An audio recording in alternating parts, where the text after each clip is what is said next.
সেই অ্যাডভোকেট জনাব মেজর সরার ভাই আমাদের মাঝে কিছু বক্তব্য রাখবেন। জি, বিসমিল্লাহির রহমানির রহিম। আজকের এই মানববন্ধনের সম্মানিত সভাপতি এবং উপস্থিত বিজ্ঞ আইনজীবীবৃন্দ, আসসালামু আলাইকুম। দেখুন, আমি জাস্ট 1 মিনিট কথা বলবো।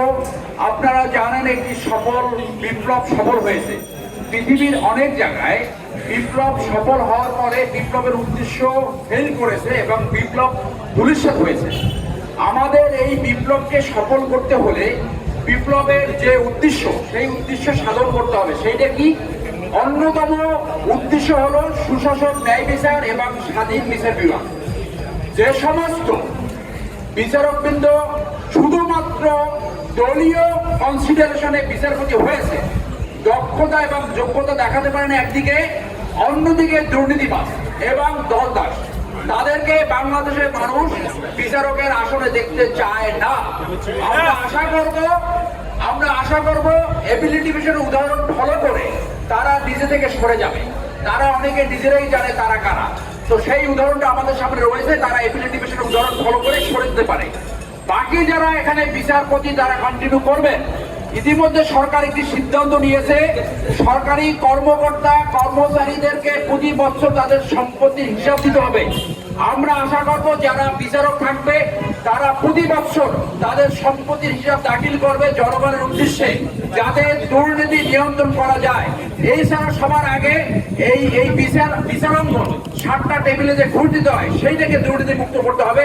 অতএব আমাদের এই বিপ্লব সফল করতে হলে অবশ্যই এই দলদাস এবং দুর্নীতিবাজ যারা বিচারপতি তাদের সরে যেতে হবে। সবাইকে ধন্যবাদ। এই মুহূর্তে 1 মিনিটে 30 সেকেন্ডে বক্তব্য রাখবেন জনাব বিসমিল্লাহির রহমানির রহিম। সম্মানিত আইনজীবীবৃন্দ এবং সাংবাদিক ভাই বোনেরা, আপনারা জানেন কিছুদিন আগে আমাদের হাইকোর্টের এবং অ্যাপিল ডিভিশনের জাস্টিসরা নিজেরা বলেছিলেন শপথবদ্ধ রাজনীতিবিদ। এই কথাটিকে যারা বুকে লালন করে বিচার বিভাগ পরিচালনা করেছেন, তার প্রেতাত্মারা যারা এখন হাইকোর্টে অবস্থান করছেন, আমরা তাদেরকে অনুরোধ করছি অনতিবিলম্বে আপনারা নিজেরা পদত্যাগ করে নিজেদের সম্মান রক্ষা করুন। নইলে আমরা যদি ছাত্র জনতা এই হাইকোর্টে আপনাদের এজলাসে গিয়ে যখন বলবো আপনারা নেমে যান, তখন কিন্তু আপনাদের ইজ্জত সম্মান সালা দস্তা সবই চলে যাবে। এই জন্য আপনাদেরকে বলতে চাই, আপনারা অনতিবিলম্বে নিজেরা পদত্যাগ করে এই আসন ত্যাগ করুন, এই পবিত্র অঙ্গনকে পবিত্রতা রক্ষা করুন। আরেকটি অনুরোধ করতে চাই, মাননীয় চিফ জাস্টিস, আপনার কাছে আরেকটি অনুরোধ, শুধু হাইকোর্ট নয়, এই বাংলাদেশের অনেক আছে জুডিশিয়ারিতে ম্যাজিস্ট্রেট, জাজ, সিনিয়র জাজ এবং জুডিশিয়াল ম্যাজিস্ট্রেটদের মধ্যে অসংখ্য বিচারক রয়েছে যারা বলকানা এবং আওয়ামী ফ্যাসিস্ট সরকারের দাসত্ব করেছে, এখনো দাসত্ব করে যাচ্ছে। তাদেরকে লিস্ট করে অনতিবিলম্বে তাদেরকে বরখাস্ত এবং পদত্যাগ করার ব্যবস্থা করুন। আল্লাহ হাফেজ, সবাইকে ধন্যবাদ।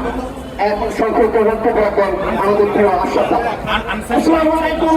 রাষ্ট্রের সংস্কার আরম্ভ হয়েছে, সেই সংস্কার তখনই সার্থক হবে যদি এই জুডিশিয়ারি থেকে দুর্নীতি মুক্ত হয়। একটি কথা বলেই শেষ করবো, আগে কথা বলতে পারতাম না, আদালত অবমাননা হতো, এখন সবাই কথা বলছে, সেই কথা বলতে হবে দুর্নীতির বিরুদ্ধে। এখানে আসার আগে একটু বন্ধু বললেন এখানে পিওন মামলা নিয়ে লিস্টে রিজেক্টেড লেখার পরও সেই মামলায় জামিন হয়ে যায়, ওয়ার্ডার হয়ে যায়, এটা আমরা সকলেই জানি। তাই দুর্নীতির বিরুদ্ধে যুদ্ধ এখান থেকেই সাকসেস। ধন্যবাদ। ধন্যবাদ প্রিয় আশরাফকে। এখন আমাদের সভাপতি বক্তব্য রাখবেন অন্যতম সাথী, মিছিলে তিনি যার কথোপকথন করেন আমাদের প্রিয় বন্ধু অ্যাডভোকেট SM জুলফিকার জন। বিসমিল্লাহির রহমানির রহিম। ছাত্র জনতার গণ-অভ্যুত্থানের মাধ্যমে আজকে আমরা একটি নতুন বাংলাদেশ পেয়েছি। আমি সর্বপ্রথমে শ্রদ্ধার সাথে স্মরণ করছি ছাত্র জনতার গণ-অভ্যুত্থানে যারা শহীদ হয়েছেন তাদের রুহের মাগফিরাত কামনা করছি।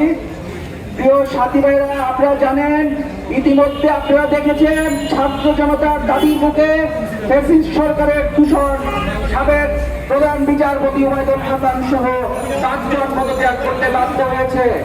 বর্তমানে হাইকোর্ট ডিভিশনে যারা ফ্যাসিস্ট সরকারের দূষণ বিচারপতিরা বসে আছেন, যাদের বিচারপতি নিয়োগের মাপকাঠি ছিল বেগম খালেদা জিয়াকে রায় দিয়েছে, সেজন্য বিচারপতি বানানো হয়েছে। আরেকজন বিচারপতি যিনি 21 আগস্ট গ্রেনেড হামলা মামলায় তারেক রহমানকে সাজা দিয়েছেন, তাকে পুরস্কার স্বরূপ হাইকোর্টের বিচারপতি বানানো হয়েছে। সেইভাবে অসংখ্য উদাহরণ রয়েছে। এভাবেই তারা বিচারপতি নিয়োগ দিয়েছেন। আইন মন্ত্রণালয়ের আইন মন্ত্রণালয় এবং আনিসুল হক সাহেব এবং শেখ ফ্যামিলির একজন কন্ট্রাক্টর যেভাবে আদেশ করতেন, তাদের আদেশে আকৃষ্ট হয়ে আমাদের সিনিয়রদেরকে কন্টেন্ট করতেন। তারা এই হাইকোর্টটাকে আওয়ামী কার্যালয় বানিয়েছিলেন ফেসিস সরকারকে রক্ষা করার জন্য।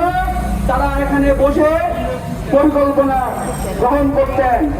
আমরা এক কথায় বলতে চাই, আজকে আমরা মাননীয় প্রধান বিচারপতির কাছে একটি তালিকা দিব। সেই তালিকা অনুযায়ী এবং আগামী 20 তারিখের পরে যেদিন থেকে খুঁজ খুলবে সেই দিন থেকে ফেসিলিটির দূষণরা যেন আর এইসব আদালতে না বসেন, সম্মান নিয়ে যেন তারা পদত্যাগ করে চলে যান। যদি আপনারা পদত্যাগ না করেন, 20 তারিখ থেকে কোনোভাবে আপনাদেরকে আদালতে বসতে দেওয়া হবে না। এদিকে মাননীয় প্রধান বিচারপতির দৃষ্টি আকর্ষণ করছি, আপনি সরকারের সাথে আলাপ করে, রাষ্ট্রপতির সাথে আলাপ করে তাদেরকে অনুরোধ করেন 20 তারিখের মধ্যে যেন তারা স্বেচ্ছায় পদত্যাগ করে চলে যান।